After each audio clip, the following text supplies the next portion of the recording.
On dit que l'intelligence artificielle va remplacer des personnes comme Cyril et tout. Franchement, il y a la naissance Moi, de moi. ChatGPT, il y a beaucoup de choses qui se disent et tout. Les trucs les plus répandus actuellement, les plus connus, c'est les habillages d'émissions que j'ai fait pour A+, Ivoire. Ok. Il y a On se dit les Legbe qui tourne depuis 6 7 ans maintenant, je crois. Donc, avant de commencer, je vous invite à vous abonner à notre chaîne, à liker la vidéo et à activer la cloche de notification pour ne rien manquer.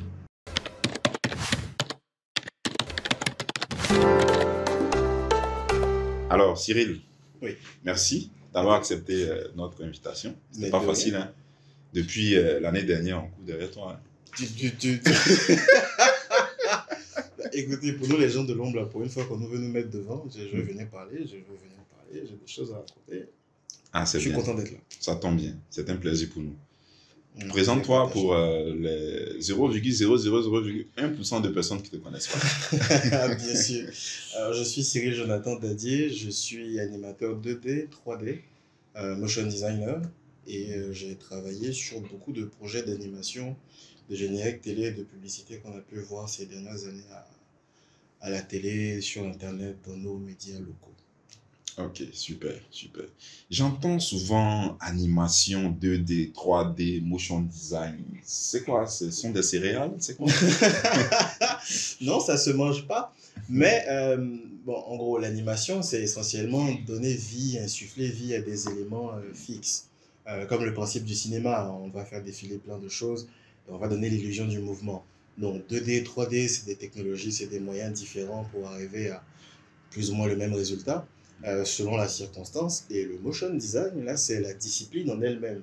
C'est plus théorique que ce qu'on pense. C'est vraiment les principes et les préceptes qui permettent de faire l'animation en question, de véhiculer un message, pourquoi tel rond, pourquoi telle couleur, pourquoi tel mouvement, etc. etc.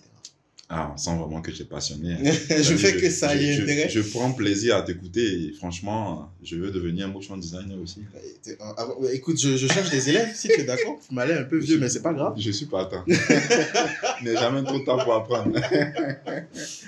En tout cas, dis-moi, quel est ton parcours? Pour être motion designer, il faut passer par quoi? Et, voilà, dans ton cas, en fait, ça a été quoi? Ok, bon, après le bac, c'est ma mère qui m'a fait connaître le domaine, qui m'a fait savoir qu'on avait des possibilités comme ça ici.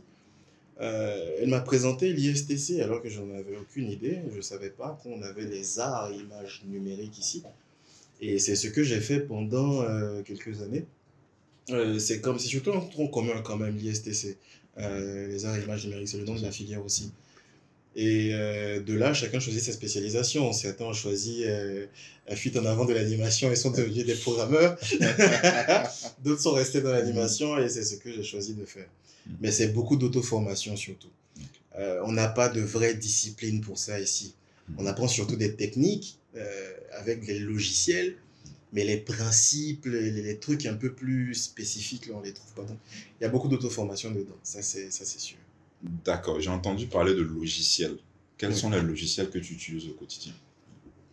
Moi, dans mon cas, tout dépend de ce que je veux montrer. Mais à peu près tout ce qu'on connaît dans la sphère des médias, là, Photoshop, Illustrator pour de simples illustrations, pour aller les animer ensuite After Effects, Cinema 4D, peut-être pour la 3D, Premiere Pro pour le montage, Audacity pour le son, et tout ce qui peut me servir en fait. Et là encore, j'ai cité que ceux qui sont sur l'ordinateur, pas ceux que j'utilise aussi sur tablette ou sur d'autres appareils, tu vois. Ok. Donc beaucoup de choses différentes. Et pour toi, en fait, quelles sont les compétences qui sont requises? Parce qu'il y a des gens qui ont l'impression que pour être un bon motion designer, pour faire des dessins animés, il faut forcément savoir dessiner. Qu'est-ce que tu dirais à ces personnes? C'est vrai que c'est une question qui revient souvent, cette histoire de dessin. Là. C'est un plus, c'est un gros plus, mais c'est pas indispensable. Okay. D'autant plus que c'est quelque chose qui s'apprend aussi, si on veut. Mais les métiers du motion design, de l'animation sont tellement vastes que tu pourrais faire toute une vie à ne jamais dessiner quoi que ce soit, à juste colorer les dessins de quelqu'un d'autre, par exemple. Ah ouais. Et tu fais de l'animation aussi, tu vois, à ce moment-là. Donc oui, le dessin, c'est un plus si on veut se lancer dans tout ce qui est animation, dans tout ce qui est motion design. Mais ce n'est pas indispensable. Si on le veut, on peut l'apprendre. Mais il faut quand même savoir pour pouvoir visualiser, présenter des éléments pour pouvoir visualiser des projets. Si tu ne Mhm. sais pas dessiner et que tu as besoin de faire un storyboard, tu peux très bien demander à tes amis de se placer, tu vas les prendre en photo en fait, tu vois. Ok. Donc la méthode, Avec des mouvements. avec des mouvements, avec des poupées, avec des bonhommes, ce que tu veux. Mais l'idéal, c'est que tu arrives à ton résultat. Donc, Mhm. les seules compétences dont tu as besoin, c'est de la détermination. Mhm. Et puis, je répète, savoir lire et puis savoir écrire. Là, je vais revenir dessus, on va se comprendre. On va se comprendre. Ça, c'est la meilleure. Ça, c'est la meilleure. Le motion design, l'animation, je pense que ce sont des disciplines qui ne sont pas assez faciles. Et je pense que tu as dû faire face à des défis, à des challenges, surtout que certainement certains clients ne comprennent pas. Donc, quel est la plus grosse difficulté que tu as rencontrée quand tu as commencé à exercer dans le métier? Hmm. Pour moi, le plus difficile jusqu'à aujourd'hui, c'est toujours un combat que je mène.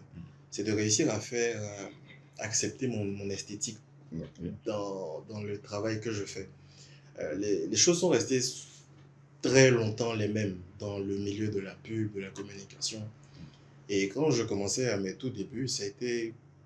C'est pas évident de te faire écouter. Et pourtant, c'est toi qui sais ce que tu viens faire. Donc, rien va te demander du bleu alors que tu sais fondamentalement qu'il faut mettre du rouge. Et c'est avec ça là que j'ai beaucoup lutté parce que je voulais vraiment pas être qu'un simple exécutant. À ce titre-là, c'était pas ça la vocation. Tout a commencé de moi qui regardait des dessins animés et qui voulait en faire. Donc, le choix d'orienter la direction artistique, c'est mon combat jusqu'à aujourd'hui.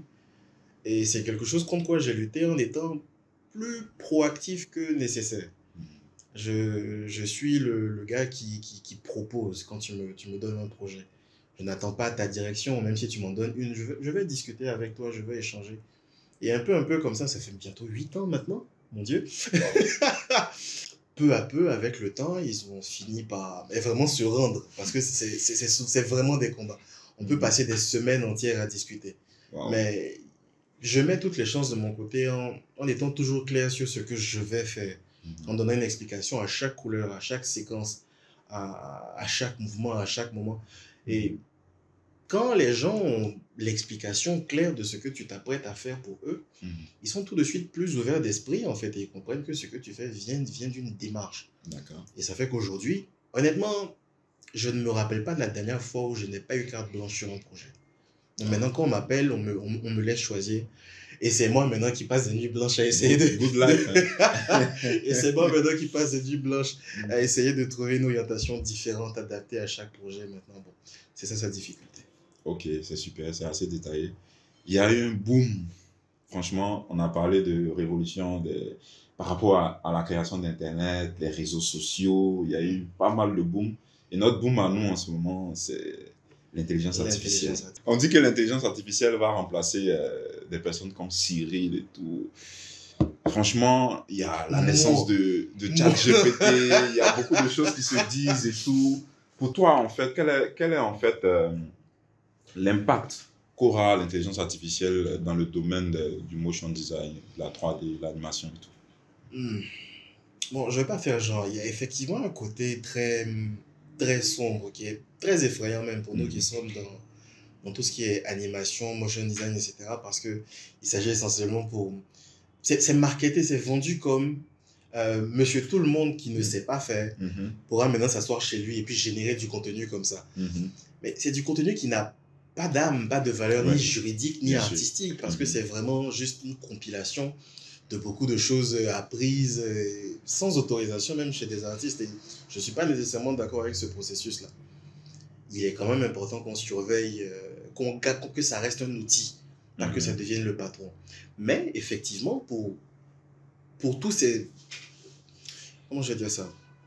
Pour toutes ces intelligences artificielles qui sont orientées, vendues comme des assistants, okay, dans nos logiciels, des aides pour avancer plus vite dans le travail, il y en a. Et, dernièrement, j'expérimente avec une extension de ChatGPT dans After Effects qui permet de générer du script en fait.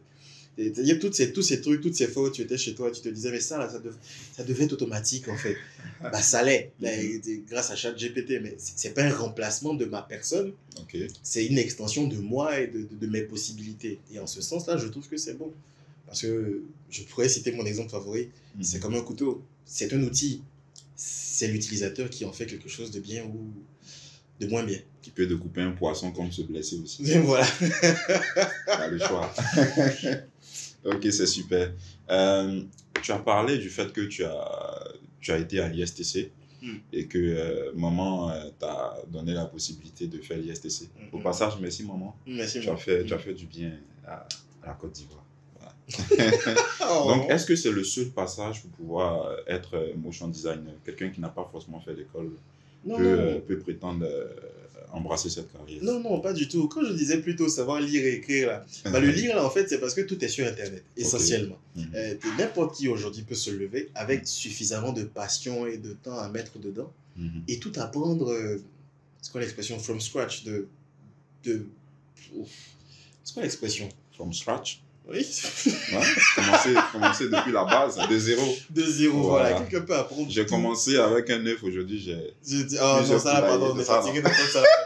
Non, au début, quand je commençais, j'avais un grain de riz. Maintenant, non, c'est pas ça. C'est pas ça. N'importe qui peut tout apprendre en ligne.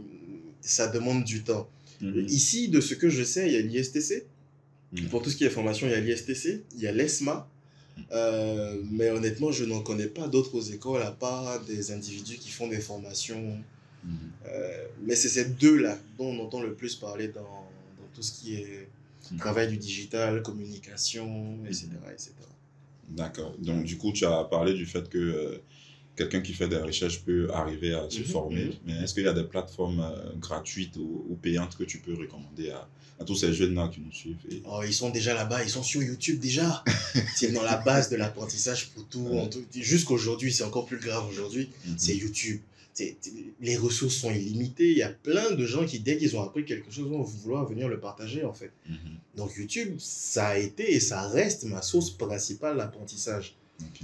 Ça, c'est pour le gratuit.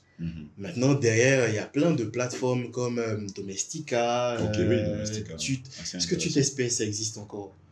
Bon, Tuto.com, etc. Tuto, oui, ça existe. Il y a même LinkedIn Learning. Oui, LinkedIn Anciennement Learning. Linda, je crois. Oui, si je ne me trompe pas.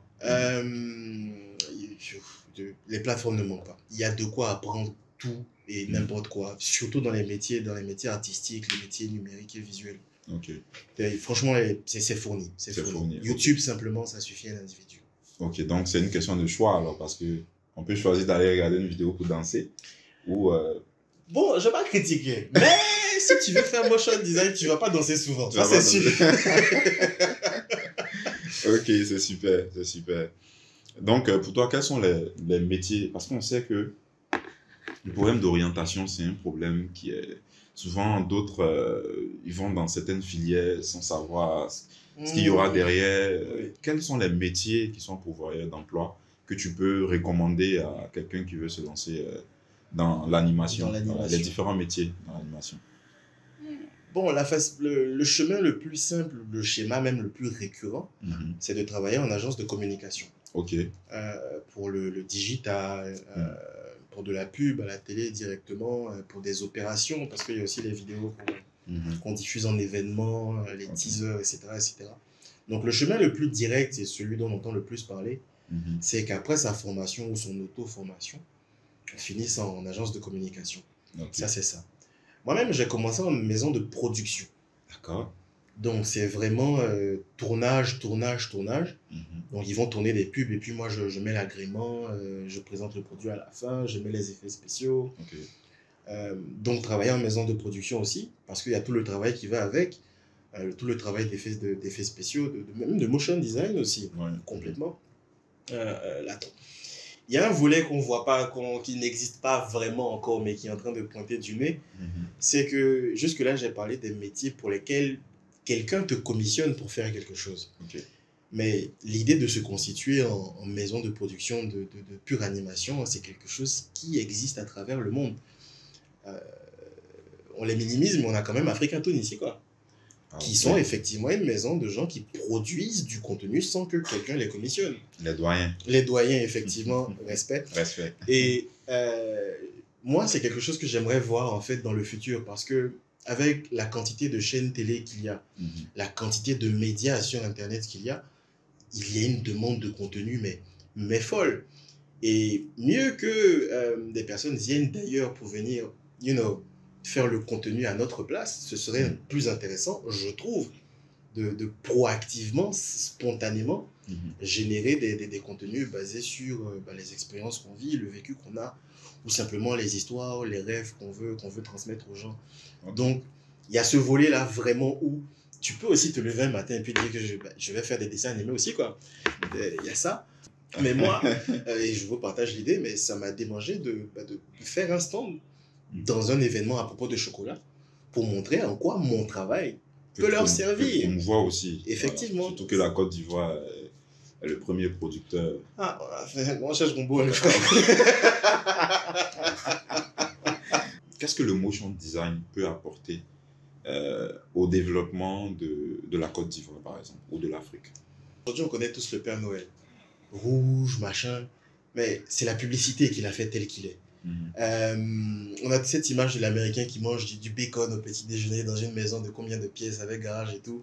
C'est pas vrai, mais c'est les médias qui nous ont convaincus de ça. Donc si le motion design, l'animation, tout ça peuvent servir à quelque chose, c'est le soft power de la Côte d'Ivoire en fait, et c'est un peu ce que moi j'essaie de faire à travers mon travail. Il y a toujours un drapeau quelque part. Au bébé. Au bébé, t'es dit. Mais là où ça peut servir essentiellement, c'est, tu as parlé de tourisme, c'est super intéressant de montrer une autre façon d'art en fait. Parce que, je veux dire, la Côte d'Ivoire, il y a quoi? Il y a quelques années, c'était 60 ethnies, aujourd'hui c'est bien plus. Il y a du contenu, il y a matière. Je discutais avec quelqu'un qui me disait on n'a pas d'histoire à raconter, c'est pas vrai. Ah, c'est pas vrai. C'est pas vrai. Il y a énormément d'histoires à raconter. Donc que ce soit pour faire rêver les gens du pays, leur montrer d'autres réalités, de faire de la satire, parce que c'est un des buts de tout ce qui est média aussi, faire la satire de problèmes sociaux, vendre une esthétique plus puissante, plus spécifique, une identité. Parce que selon moi, actuellement, on vit dans une quête d'identité. Et c'est à travers l'art, essentiellement, qu'un pays existe sur la carte. Bien sûr, bien sûr. C'est sur la grande carte. C'est clair. Donc, tu travailles à ton propre compte. La personne m'a dit que tu as le jet. Faut tout dire, on va savoir. N'importe quoi. Non, alors, je suis en freelance. Je travaille pour des agences de communication, des boîtes de prod, des particuliers, des chaînes télé. Et comme on a parlé tout à l'heure, toute personne qui a besoin d'une animation, toi tu es développeur, tu m'appelles tout de suite pour, je sais pas moi, tu as une animation, tu veux qu'il y ait un éléphant qui saute dedans comme clip, voilà, je vais venir faire l'animation aussi pour ça. Voilà, c'est ça. D'accord. Du coup, tu travailles avec des entreprises. Quelles sont les entreprises pour lesquelles tu as eu à faire en fait un travail que tout le monde voit à la télé, mais on ne sait pas que c'est toi en fait. Donc, les trucs les plus répandus actuellement, les plus connus, c'est les habillages d'émissions que j'ai fait pour A+, Ivoire. Il y a On se dit les Becs qui tourne depuis 6-7 ans maintenant, je crois. Ah ouais. Donc j'aurai le privilège de dire ça, c'est mon ami qui a fait. Je le connais. Ouais, c'est son ami qui a fait, il le connaît. Oui, j'ai eu habillé toute l'émission, mais aussi toute la chaîne. Ok, c'est super. Mais depuis, de façon périodique, je reviens intervenir sur des émissions. La dernière en date, c'était On est versé. Oui, c'est ça, une émission d'humour animée par Joël. Salutations. Et donc beaucoup de chaînes de télé essentiellement, beaucoup de publicité aussi. Mais bon, ça c'est plus difficile de me lier à ça en fait, parce que tu le fais pour des agences de communication, donc tu n'as pas vraiment de crédit derrière. Mais dans la liste des clients, il y a eu Solibra, tout ce qui est, il y a eu la bière Ivoire, il y a eu Presea, tout ce qui est issu du groupe Kiren.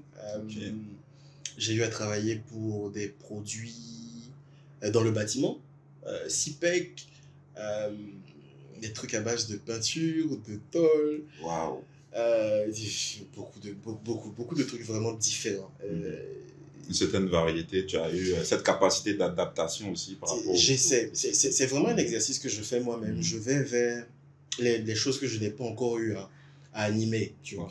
Si aujourd'hui j'ai fait, je sais pas moi, une bouteille de bière, demain je vais aller vers la restauration. Après-demain, je vais aller où on me cherche, où je peux faire quelque chose en fait, où je peux mettre de l'animation. Je fais l'effort de varier parce que ça peut devenir vraiment répétitif aussi comme travail, honnêtement. Bien sûr. Donc, il faut trouver la force en soi de pouvoir innover, de pouvoir diversifier. Se renouveler soi-même, se Ouais. mettre en doute. Parce que pour tous les gens du design, vous savez, vous avez une police préférée, vous avez une couleur préférée. Tu as 100 000 polices, mais il y a 3 ou 4 Il y a 3 ou 4 qui reviennent tout le temps là. Il faut pouvoir les jeter et puis utiliser d'autres aussi. Ça, c'est pas facile, hein? C'est pas facile du tout, du tout. Mais bon, il faut... Donc j'essaie effectivement de varier. Et ça fait que j'ai un peu d'expérience du cinéma, parce que j'ai fait des effets spéciaux pour des films aussi. Je ne les ai pas tous marketés, mais ça existe. Du cinéma à la publicité, en passant par l'alimentaire, la couture. Quels sont les conseils que tu peux donner à tous les jeunes qui te suivent? C'est la partie là, attendez. J'ai sorti la liste. Qu'est-ce que tu veux donner? Parce que, franchement, sur notre chaîne, on a beaucoup de jeunes voilà, qui posent beaucoup de questions, souvent même qui ne savent pas, qui veulent juste découvrir tout ça. Donc, quels sont les conseils que tu peux donner à ces jeunes? Numéro 1, rattraper ton quai. Non, honnêtement, allez, j'ai vraiment écrit beaucoup de choses parce que pour moi, c'est la partie la plus importante. Dans un premier temps, c'est une passion. Il faut avoir ce moteur perpétuel qui te permet de continuer même quand tout est difficile, en fait, parce que c'est pas un métier qui est simple, où tu viens tous les jours, puis tu dessines et puis c'est fini, quoi, tu vois. Ça demande beaucoup de travail technique, de concentration, de renouvellement, de recherche. Il faut tout le temps être à jour. L'auto-formation n'est pas facile du tout. On fait genre, hein, mais se former tout seul, là, ça demande de la concentration. Oui. Se dire, aujourd'hui, je vais venir m'asseoir, regarder 3 heures de vidéos qui vont t'apprendre à bouger un pixel de gauche à droite. Il faut être déterminé, quoi. Il faut être déterminé un peu quand même. Et c'est là que la passion intervient. En tout cas, s'il n'y a pas, il faut vraiment que tu sois déterminé. Parce que je ne sais pas comment... Si tu n'as pas, tu fais, je sais pas. En second lieu, c'est savoir s'exprimer. Parce que dans un métier où il faut pouvoir véhiculer les idées des autres, il est important de pouvoir articuler au moins les siennes. C'est un gage déjà que tu sais de quoi tu parles. Si tu arrives à traduire l'image floue qui est dans l'esprit de quelqu'un d'autre, je trouve que c'est un don même, en fait, si tu arrives à ce niveau-là. Et la première étape de ça, c'est au moins pouvoir véhiculer toi-même tes propres idées. Donc, savoir s'exprimer, c'est absolument important. Ou au moins, c'est une garantie qu'on ne va pas avoir des fautes dans les vidéos qui vont passer à la télé, quoi, tu vois. Ah, c'est humiliant, hein? C'est très humiliant. Oui, c'est bizarre, en tout cas, c'est bizarre. Un autre volet important, c'est l'anglais. Parce que, autant j'ai dit tout à l'heure que sur Internet, sur YouTube, surtout, on peut retrouver tout et n'importe quoi, autant les meilleures ressources de ça, elles sont en anglais. Bien sûr. Donc, c'est absolument important d'avoir un bon niveau en anglais.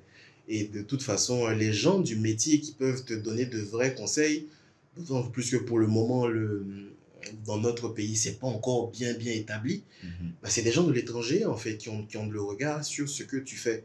Okay. Et donc, il faut pouvoir échanger avec ces personnes-là, avec ces communautés-là pour apprendre. Il faut avoir un niveau minimum, en tout cas, en anglais. En anglais, ah. Donc, tu n'as pas envie de dire. Sinon, on allait tous se concentrer. Go for English. On a fait pour valider les matières. On allait se concentrer. Mais sinon, c'est très important l'anglais. Il faut vraiment prendre ça au sérieux. Ne pas toujours accuser le matériel.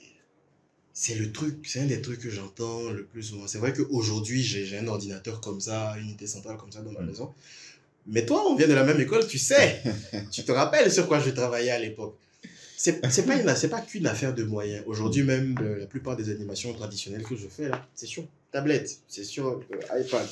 Donc, quel que soit le médium qu'on a, un petit ordinateur ou un téléphone même, il y a forcément des façons d'arriver à un résultat convaincant. Faut pas attendre d'avoir, je sais pas moi, le dernier i15 avec une Nvidia 40900 GX RT. Surtout qu'il y aura encore plus de matos, voilà, avec des prix aussi très, très élevés.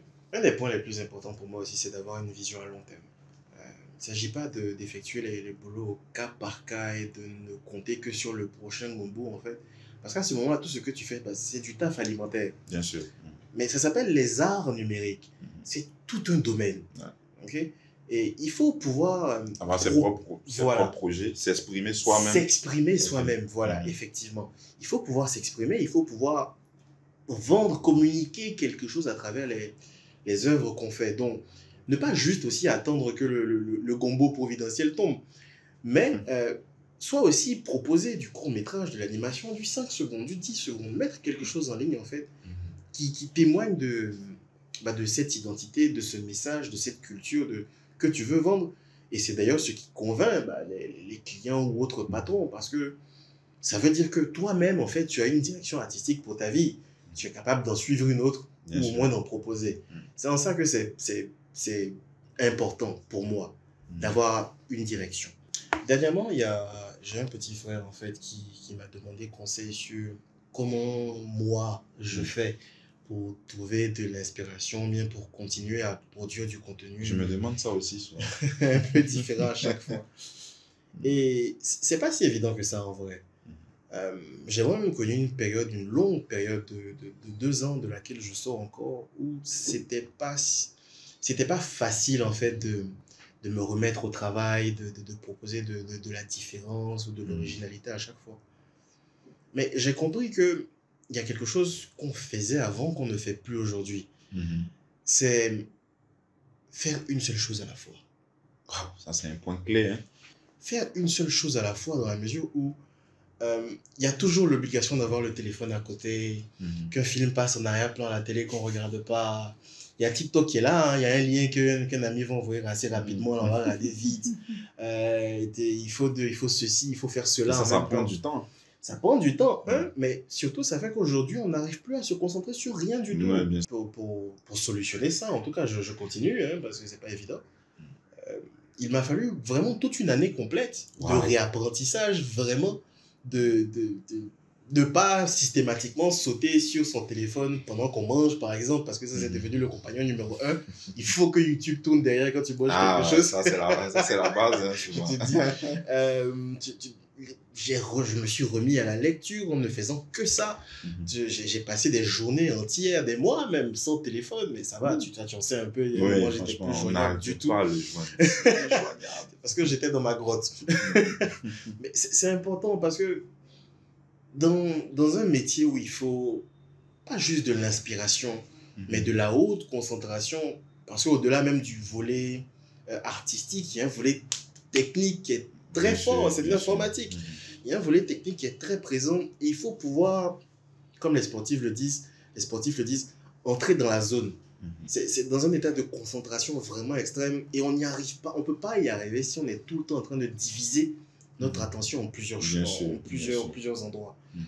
Donc, s'il y a vraiment une chose que je voudrais laisser ici, qu'on retienne de tout ce passage-là, c'est autant pour les aspirants au motion design qu'à toute autre profession dans la vie, il faut pouvoir revenir à la source de la concentration extrême, de l'inspiration, de faire une chose à la fois. Si tu dis que tu dessines, dépose ton téléphone à côté. Si tu dis que tu prends ton téléphone, éteins la télé. Mais fais une chose. Parce que cette attention divisée en plusieurs choses, là.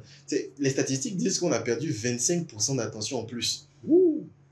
Les chiffres. Je me demande à combien on sera avec toute cette technologie qui arrive. Il y a 4 ans, Facebook faisait publier un document où il disait que sur les vidéos, il fallait capter l'attention de la personne en 1,2 secondes. Ça, c'était Facebook il y a 4 ans. Maintenant, il y a TikTok. C'est fou. Hein. On est dans les 0,5 secondes actuellement pour l'attention des gens. Il n'y a plus d'attention. On ne peut plus se concentrer. Donc, c'est vraiment ça le plus... Parce que j'ai l'impression qu'on a l'impression qu'on a tout, mais on n'arrive pas à faire une chose. Rien. C'est-à-dire qu'avant, c'était difficile de trouver les ressources. Maintenant, on a des ressources, mais pour pouvoir réaliser un projet, on a l'impression qu'on a tout ce qu'il faut comme ressources, mais on n'arrive pas à débuter. On procrastine, on remet. C'est vrai que tout va vite, mais il ne faudrait pas qu'on se perde dans toute cette vitesse-là. Si tu peux, même, il faut te brider un peu. Parce que ça forge la créativité. Okay? de se mettre un peu dans des conditions un peu plus compliquées, d'utiliser un hardware un peu moins performant que d'habitude. Parce que aller trop vite, c'est nous qui restons derrière, c'est les humains qui restent derrière en fait, et la machine va nous dépasser. Voilà. Effectivement. En tout cas, c'est un très bon point. Voilà, j'ai beaucoup appris. Et à travers ce que tu disais, c'est vrai qu'on parle pour les internautes. Moi-même, je suis des plaisir à regarder ça, tout ça, et puis à écouter surtout. On est presque arrivé au terme de notre entretien. Non. Oh, c'est presque fini. Mais en fait, on a des internautes, une internaute qui a posé une question. Okay. Elle dit, en tant que débutante, elle aspire, c'est une graphiste, elle aspire en fait à faire du motion design, faire des animations et autres. Quels sont les logiciels ou le processus que tu conseilles à un débutant? S'il y a des logiciels classiques qu'on a l'habitude d'utiliser. Ok, avant même de parler de logiciel, je vais lui dire de s'immerger dans les dessins animés, dans le cinéma, dans les jeux vidéo, dans tous ces médias en fait qui utilisent ce fameux motion design ou cette animation-là. C'est la source principale d'inspiration pour les gens comme moi. Tout le monde n'est pas dans ma tête, mais si tu regardes mes animations et que tu as mes références, tu vas savoir d'où tout ça me vient.